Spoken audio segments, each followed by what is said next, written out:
اهلا بيكم حبايبنا طلبه ثالثه ثانوي الادبي. ان شاء الله ان احنا النهارده في الجزء الثالث من يونت 1، والنهارده بنشرح الجزء بتاع سبيرمان. اتفقنا ان احنا اراجع معاك تاني كده. اول فيديو احنا شرحنا فيه ايه؟ شرحنا فيه الار اللي هو الكورليشن اللي هو كان بين نيجاتيف 1 1 وازاي تحدد التايب بتاعه. في الفيديو الثاني اتكلمنا ازاي انت بقى تجيب الرقم اللي هو الكورليشن بين اكس وواي اللي هو بيبين الريليشن بين اكس وواي ما بينهم. بتجيبه باستخدام اول حاجه معانا اللي هي كانت بيرسون. النهارده ان شاء الله هنتكلم عن الشخص الثاني او الرول الثاني اللي هو كان بيحسب الريليشن بين اكس وواي اللي هو كان اسمه سبيرمان رانكس. وطبعا واضح من اسمه ان هو بيتكلم عن الرانكس دوت اللي هو الترتيب. يعني الراجل دوت اصلا لما اخترع القانون كان معتمد على فكره الترتيبات. تعالى ناخد مثال بسيط كده بس الاول نوضح بالفكره ومن خلاله نبدا نشرح الفكره بتاعه اونكل سبيرمان. سبيرمان دوت اعتمد على ايه؟ ان احنا لو معانا ارقام في الاكس والواي معتمد ان انت لازم تكون بتعرف ترتبها. طيب وانا بتكلم معاك في الكورس التاسيسي ازاي نقدر نرتب ارقام بقى من الصغير للكبير او من الكبير للصغير، انا عايز اتفق معاك استفاء بس. دايما واحنا بنرتب تعالى الاسهل والافضل واللي ما بيلخبطش ان احنا دايما نرتب من الصغير للكبير. يعني اول واحد صغير ده هنديله رقم الاول، واللي بعد كده الثاني الثالث الرابع الخامس وهكذا. طيب هشرح لك بس فكره بسيطه كده وبعد كده ايه نبدا نشرح المثال. بص يا صاحبي، دلوقتي لو انا عملت كويز والكويز دوت ناس جابوا فيه درجات، تمام كده؟ فانا وواحد صاحبي جبنا نفس الدرجه، يعني مستر حسن ومستر محمد جابوا نفس الدرجه. طيب علشان انا طلعت الاول وهو طلع الاول برضه لان هو جايب نفس الدرجه، فاحنا بنتخانق، انا عايز اخد الاول وهو عايز ياخد الاول، بس انا اول حرف من اسمي ح وهو اول حرف من اسمه ميم، فقال لك بس خلاص يبقى حسن هو الاول. انما جه بقى سبيرمان دوت قال لك لا خلاص عشان انتوا بتتخانقوا يا جماعه وحق ربنا برضه هو كمان يطلع الاول، قال لك خلاص بقى احنا هنكنسل الاول والثاني. يعني ما انا المفروض كده انا الاول وهو الثاني عشان الاسماء، قال لك لا لا لا ولا اول ولا اول مكرر ولا الكلام من ده، لا احنا هنلغي الاول والثاني اصلا. امال هنعمل ايه؟ هناخد الرقم اللي في النص ما بين 1 و2. مين الرقم اللي في النص ما بين 1 و2؟ برافو عليك 1.5. يبقى انا هبقى 1.5 وهو كمان هيبقى 1.5 ويبقى كنسلنا الاول والثاني. طب افرض بقى ان في 3 اشخاص جابوا نفس السكور، يعني الاول والثاني والثالث جابوا نفس السكور، فسبيرمان ده قال لك بقى نكنسل الاول والثاني والثالث وناخد الرقم اللي في النص. مين هو الرقم اللي في النص بين 1 و2 و3؟ 2. يبقى الاول والثاني والثالث اتكنسلوا وخدنا بقى كلهم بقوا تاني. طب معلش ممكن اشرح لك فكره كمان؟ افرض الثالث والرابع والخامس جابوا نفس السكور، يبقى احنا هنكنسل الثالث والرابع والخامس، ثالث رابع خامس، مين اللي في النص؟ الرابع، يبقى كلهم بقوا رابع. تعال نجرب الفكره دي في الارقام البسيطه اللي معانا دي. احنا هنشتغل من الصغير للكبير. ها، مين اصغر رقم قابلني؟ 1، دي هنسميه اول. خلي بالك بقى ده الاول. ها، احنا اتفقنا ان الاول احنا ماشيين من الصغير للكبير، لو انت عايز تمشي من الكبير للصغير ماشي، بس هو من الافضل ليه؟ هقول لك ليه بصراحه. يعني في شابتر 2 احنا هنبدا نعمل ترتيبات برضو، بس في شابتر 2 بقى اجباري لازم من الصغير للكبير، فانا من دلوقتي اعملهم من الصغير للكبير عشان ابقى مرتاح وانت مرتاح، مثبت طريقه تمشي معانا طول السنه، فاهم قصدي؟ عشان مش كل شويه اغيرها. فيلا بينا، ده كده هيبقى الاول. مين التاني؟ 3 ده لوحده. مين التالت؟ اوه، التالت والرابع والخامس جايبين نفس الدرجة. التالت والرابع والخامس، التالت والرابع والخامس، يبقى كلهم هنكنسلهم ونحط الرابع، يبقى دي بقت رابع ودي بقت رابع ودي بقت رابع، وانا قاصد ان انا اكتب لك 4 عشان الفور دي ملهاش علاقة ان هي الرابع، دي صدفة ان هي هنا 4 رقم، انما انا بدور على الترتيب. ركز معايا، انا بدور على الترتيب ماليش دعوه بالارقام هي كانت رقمها جوه كام، فاهم قصدي؟ يبقى انا كده خلصت الاول والثاني والثالث والرابع والخامس، داخل على مين دلوقتي؟ على السادس وبعد كده السابع. فهمت؟ يبقى اللي فوق دي اسمها ايه؟ اسمها الترتيبات اللي هي الاوردر اللي هي الرانكس. طب تعالى نرتب الارقام اللي تحت. الارقام اللي تحت يلا، مين هنا فينا الاول واحد للصغير؟ بوم، الاول والثاني جايبين نفس الدرجه، جايبين 2. الاول والثاني هنكنسل الاول والثاني وناخد الرقم اللي في النص 1.5، يبقى هنا في 1.5 وهنا في 1.5. يبقى احنا كده خلصنا الاول والثاني، داخلين على الثالث. مين هنا الثالث؟ شفت جايب لك انا 3 مالكش دعوه، هو صدفه. ادي الثالث والرابع والخامس، ثالث رابع خامس رابع. يبقى 4 4 4. خلصنا احنا الخامس، ها؟ تالت رابع خامس كلهم كده بقوا 4، بس احنا كده خلصنا ايه لحد 5. هندخلين دلوقتي على السادس والسابع جايبين نفس الدرجة. السادس والسابع جايبين نفس الدرجة. 6 و7 6 و7 يبقى 6.5. يبقى ده 6.5 وده 6.5. ما تقلقش من موضوع الترتيبات دولت، بالتكرار كل شويه بل لما هنقعد نرتب اكتر كل ما الدنيا تبقى مظبوطه. طيب شايف الارقام اللي بالاورنج اللي فوق دي الرانكس صح كده؟ الارقام بقى ذات نفسها خلاص ما بقيناش محتاجينها في حاجه، يبقى انا هكنسل ده وهكنسل دول. الارقام دي خلاص اتكنسلت ما بقتش عايزها. عايز احسب انا ايه دلوقتي بقى؟ عايز اشوف الرول الاول بتاع سبيرمان. سبيرمان دوت قال لك بعد ما انت تجيب الرول، بعد ما انت تعمل رانكس المفروض ان انت تستخدم الرول دوت. تعالى اوريك الاول الرول، وبعد ما اوريك الرول هقول لك هنطبقه ازاي. الرول بيقول لك ايه؟ لو انت عايز تحسب الار نفس بتاع بيرسون بقى، ما هو بيرسون برده كان بيحسب الار، انكل سبيرمان ده برده بيحسب الار.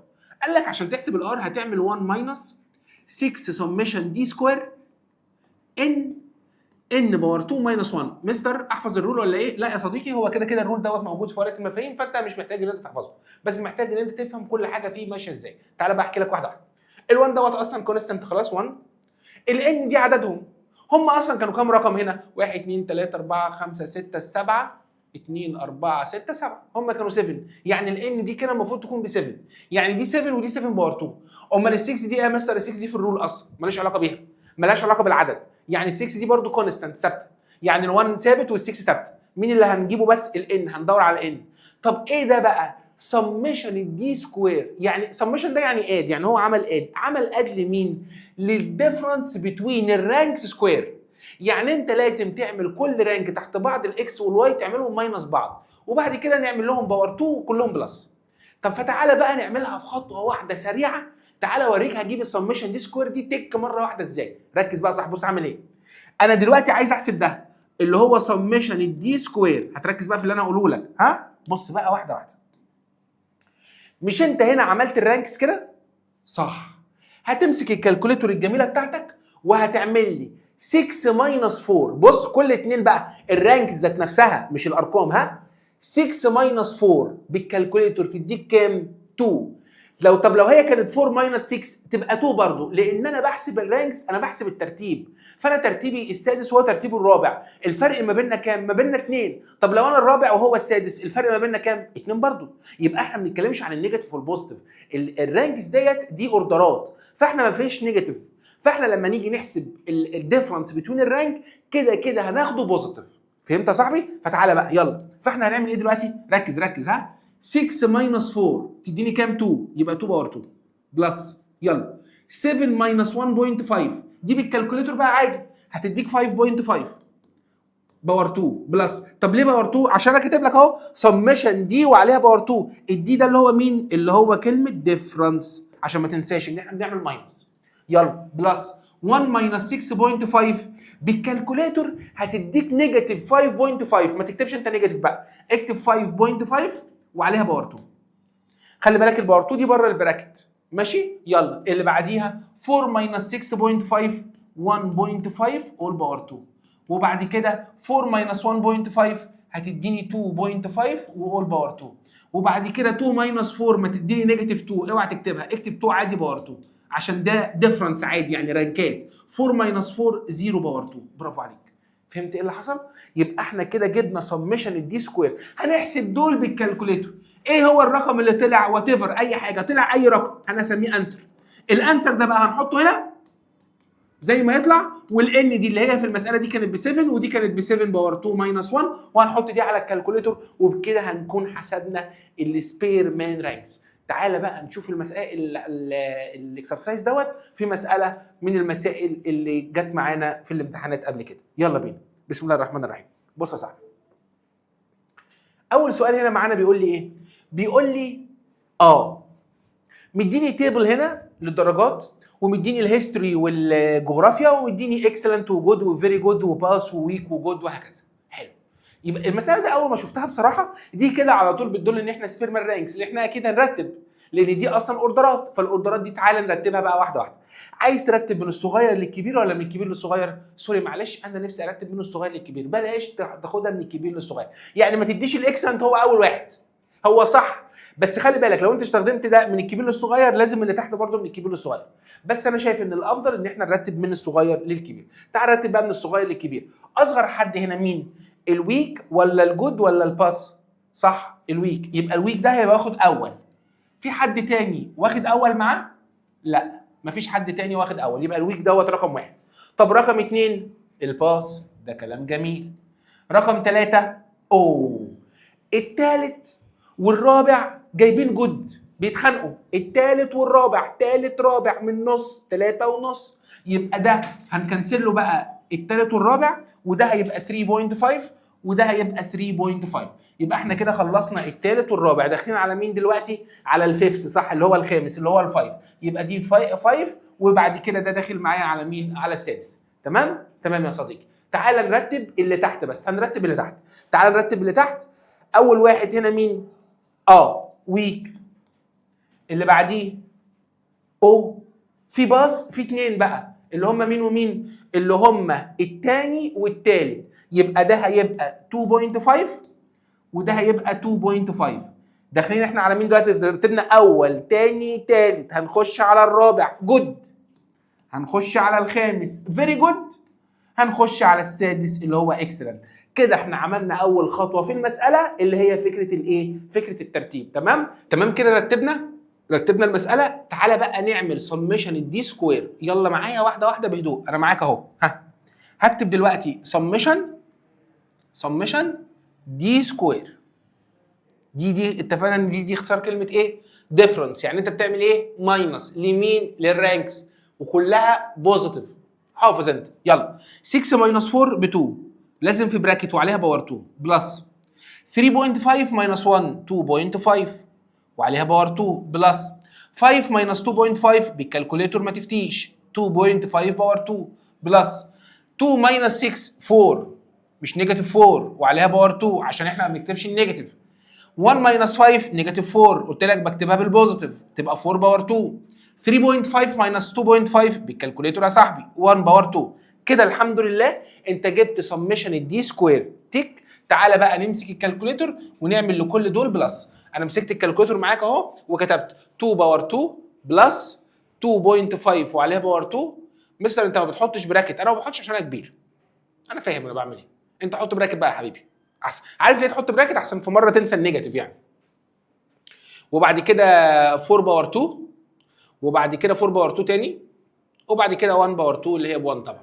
هحط دول كلهم بالكالكوليتور طلعت 49.5. تعالى بقى يبقى كده احنا عرفنا ان ده طلع 49.5. ده مين ده بقى؟ ده سميشن الدي سكوير. عايز انا احسب مين دلوقتي؟ عايز احسب سبيرمان رانك اللي هو ده بقى عامل له رول. ايه الرول بقى بتاع سبيرمان رانك اللي هو الار؟ 1 ماينس 6 سميشن دي سكوير ان باور 2 ماينس 1 ايكوال 1. اوعى تنسى ال1 ماينس كومن ميستيك. ناس كتير بتنسى ال1 ده، خلي بالك والله العظيم ناس كتير بتنساه. يبقى 1 ماينس فراكشن ال6 دي اصلا في القانون ملتبلاي سميشن الدي سكوير. انا جاي لك من المستقبل وبقول لك ان في ناس بتعمل الغلطه دي. عارف بيعمل ايه بقى بعد التعب ده كله؟ بص الغلطه دي هيكتب لي 49.5 ويروح حاطط لي عليها باور 2. والله العظيم الناس بتعمل كده. يا حبيبي انا جبتها خلاص، اقسم بالله جبتها. انا اصلا جبت سميشن دي سكوير. بتحط انت باور 2 ليه بقى تاني؟ اوعى تعمل دي غلط غلط غلط غلط غلط غلط. مفيش هنا باور 2، انت جبتها خلاص. وبعد كده تحت بقى الان العاديه. نعد بقى 1 2 3 4 5 6 ايه ده؟ صدفه. وبعد كده 6 باور 2 ماينس 1. يلا بقى تعالى نحط دي على الكالكوليتر. يلا بينا. 1 بص 1 ماينس، خدت بالك من الماينس ديت؟ وبعد كده اهو 1 ماينس عملت الفراكشن 6 ملتبلاي 49.5 وتحت 6 افتح براكت 6 باور 2 ماينس 1. هقفل البراكت وادوس ايكوال وديسيمال ولو طلع معاك رقم اكبر من ال1 او اصغر من النيجاتيف 1 يبقى انت اكيد عامل حاجه غلط. تعالى بص معايا، طلع الرقم كام؟ طلع نيجاتيف 0.4. نيجاتيف 0.41 موجود في اللي تشوز، وكده يبقى احنا حلينا المساله صح. خدت بالك من موضوع الترتيب؟ تعالى معلش نتدرب ونرتب واحده ثانيه مع بعض، علشان السؤال دوت من الاسئله اللطيفه اللي هي انت المفروض ان انت تكون ضامنها. هو ليه بيخش في السيتنج كده كل شويه؟ مش عارف والله. في حته هنا سيتنج بس انا مش واخد بالي منها. يلا تعال نرتب كده مع بعض. اكسلنت، باس، جود، فيري جود، فيري جود، فيري جود. ها اول حاجه ايه؟ من الصغير. برافو عليك. باس. طيب ايه صح. في واحده تانية، يبقى واحد دي غلط، يبقى الاول والثاني جايبين نفس الدرجه، يبقى 1.5 و1.5. يبقى انا كده خلصت الاول والثاني، نخش على الثالث. جود، يبقى ده الثالث. الرابع فيري جود، فيري جود، يبقى رابع خامس، يبقى 4.5 4.5. الاول تاني تالت رابع خامس داخل على السادس اهو. يلا نرتب من اول وجديد. اصغر حاجه باس، في واحد تاني، يبقى 1.5 1.5. انت كده خلصت الاول والتاني، داخل على مين دلوقتي؟ على التالت والرابع، جايبين نفس التالت والرابع نفس الدرجه 3.5، يبقى هنا 3.5 3.5. انت كده خلصت التالت والرابع، داخل على الخامس. فين الخامس؟ فيري جود. فين السادس؟ اكسلنت. صح، برافو عليك. يلا بقى نجيب دلوقتي سمشن الدي سكوير. دي يعني دفع، يعني ماينس، يعني 6 ماينس 5 1 باور 2. 1.5 ماينس 1.5 0 باور 2. 3 ماينس 1.5 بالكالكوليتر 1.5 باور 2. 1.5 ناقص 3.5 2 باور 2. 4.5 و3.5 1 باور 2. 4.5 و6 1.5 باور 2. شوف انا بحسبها بسرعه ازاي؟ انت ممكن تحسبها بالكالكوليتر. يلا هنمسك الكالكوليتر بتاعتنا ونعمل الارقام ديت باور 2. يعني 1 بلس 1.5 باور 2. مستر انت نسيت 0 باور 2. لا انا قصد، ملاش لازمه. 4 ومستر 4 انا كتبت 2 باور 2 عادي بقى يا عم. وهنا 1.5 باور 2 بختصر يعني شويه، ودوست بالكالكوليتور ايكوال وديسيمال وطلعت 10.5. هتغلط تاني ولا ايه؟ طلعت 10.5. ها هكتب القانون 1 ماينس 6. ليه 6؟ هو القانون فيه 6 ملتبلاي سمشن الدي سكوير اللي هي 10.5. اوعى تحط باور 2، خلاص احنا جبناها. الان دي اللي هي 6. ليه 6؟ ما احنا عديناه 1 2 3 4 5 6، مش عشان القانون 6. وبعد كده 6 باور 2 ماينس 1. يلا نحط ديت على الكالكوليتر ونشوفها عامله ازاي. اوعى تنسى ال1. اوعى تنسى ال1 بتاع سبيرمان. 1 ماينس فراكشن 6 ملتبلاي 10.5. انزل تحت 6 افتح براكت 6 باور 2 ماينس 1 اقفل البراكت اديني ايكوال ديسيمال طلعت 0.7. الف مبروك، حلو قوي. تمام، نرتب تاني ولا ايه؟ زهقت من الترتيب؟ معلش. طب يعني المساله دي هرتب بس وانت كملها، ماشي؟ هرتب بس. يلا ممكن ترتب معايا؟ ساعدني في الترتيب. صح. ايه اللي بعديها؟ ماشي صح، برافو. انا سامعك وانت بتقول سهله. طيب ايوه برافو. ما فيهاش لعب اصلا، ما فيش اصلا في حاجه فيها حاجات مكرره، فالدنيا بالنسبه لي سهله. هتجيب 5 ماينس 1 2 ماينس 4 3 ماينس 3 وهكذا، وانت كده في الايه؟ في السيف سايد. ده انت ممتاز. يلا رتب كده معايا يا صاحبي، رتب. ممكن ترتب معايا دول بس. ده مستر دي فيها ارقام ودي فيها جود واكسلنت. عادي يا صاحبي، رتب بس. رتب. اول ماشي برافو. تالت رابع خامس. برافو. طب هنا فين الاول؟ اهو بص، تاني تالت رابع. تاني تالت رابع.